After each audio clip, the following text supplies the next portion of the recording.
Yolg'on va yolg'onchi.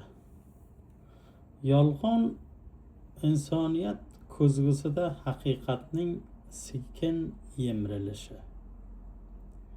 Insoni hayotda eng qimmat boylik oltin ham emas, kuch va qudrat ham emas. Bu ishonchdir.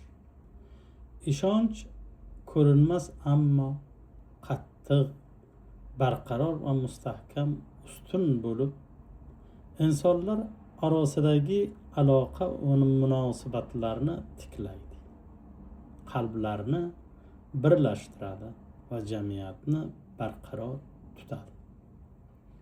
U ko'ngillar orasida qurilgan ko'prikka o'xshaydi.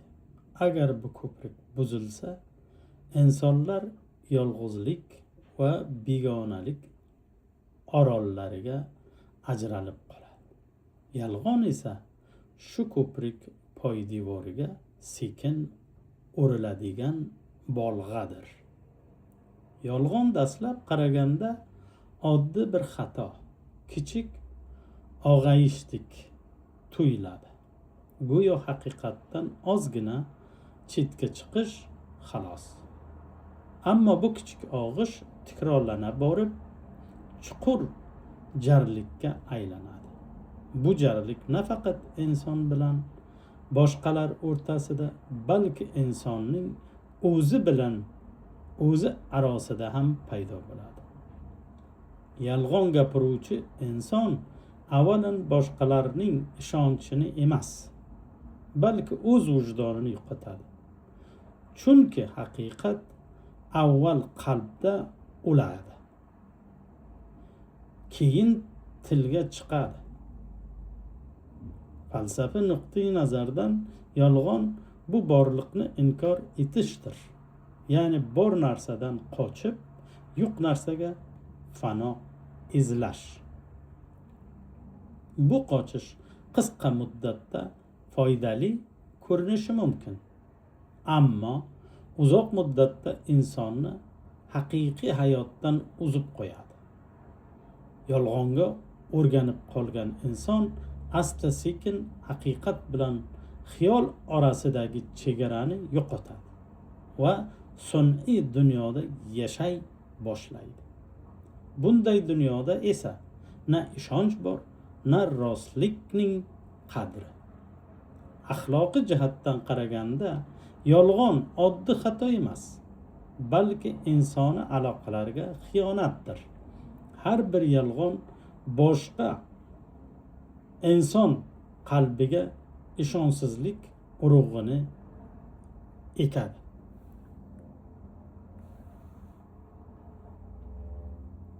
Bu urug'lar ko'payib, jamiyatni gumon va shubha bog'iga aylantiradi. Shunday muhitda hatto rost so'z ham ishonchsiz tuyuladi.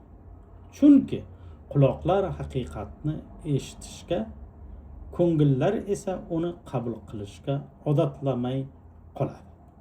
Misol, o'tgan yillar ichida barcha amaldorlar, vazir, vakil, rais, hokim, boshliq va boshqa ko'ksiga urib men elsevar, o'lkasevar va tilsevarman deganlar, ho pashtun bo'lsin, ho tojik, ho azora, ho o'zbek va boshqa, har doim o'z foydasini o'ylab el, o'lka va tilini bir chaqqaga ham baho etmay o'z ko'kslarini, kisalarini boy etib tashlagan holat.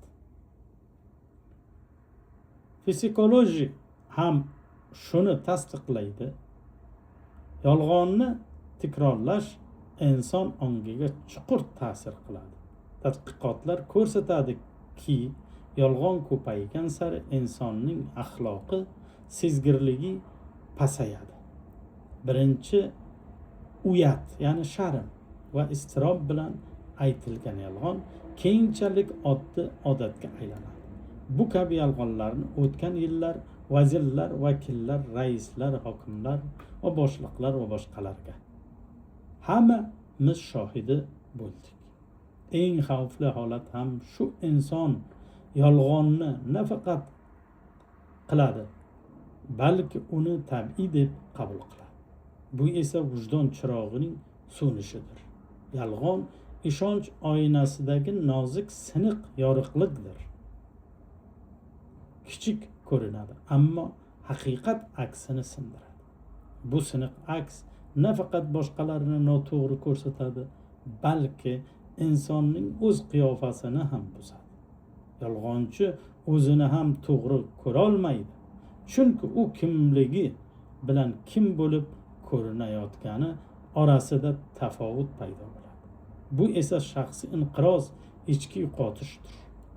Ijtimoiy darajada esa yolg'on yashirin kasallik kabi jamiyat tomirlariga kirib boradi. U ijtimoiy ishonchni yemiradi, hamkorlikni zaiflashtiradi, rivojlanishga to'sqinlik qiladi. Chunki taraqqiyot ishonch va hamjihatlikka tayanadi. Ammo zulmat ichida ham nur bor. Bu rostgo'ylikdir.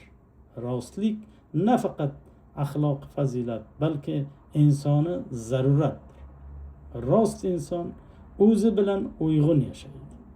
Uning so'zi fikrining aksidir. Amali e'tiqodining dalilidir.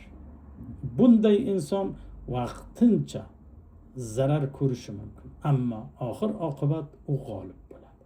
Chunki u eng muhim boylikni, ishonchni qo'lga kiritadi. Haqiqatni aytish jasorat talab qiladi. Bu har kimning qo'lidan kelavermaydi. Yolg'on oson ko'rinadi, ammo uning bahosi og'ir. Bu baho boshqalar ishonchini yo'qotish va eng achinarlisi o'zini yo'qotishdir. Oxir oqibat shuni anglash kerak: haqiqat achchiq bo'lishi mumkin, ammo nijot beradi. Yolg'on esa shirin ko'rinsa ham halokatga olib boradi. Agar jamiyat mustahkam bo'lishini istasak, ishonch oynasini asrashimiz kerak. Keling, u to'liq sinmasidan oldin kichik yorug'likni ham e'tiborsiz qoldirmaylik. Chunki haqiqat aynan shu nozik lahazalarda yo sinadi, yo abadiy yashaydi. Yolg'onchining so'zlari zaharli shakar. Yolg'onchining so'zlari zaharli shakar, tashqaridan totli, ichkarida zarar. Ishonch o'yining buzib ketar sekin. Ishonch o'yining buzib ketar sekin, u qalbga solib dar, haqiqatni o'ldirar.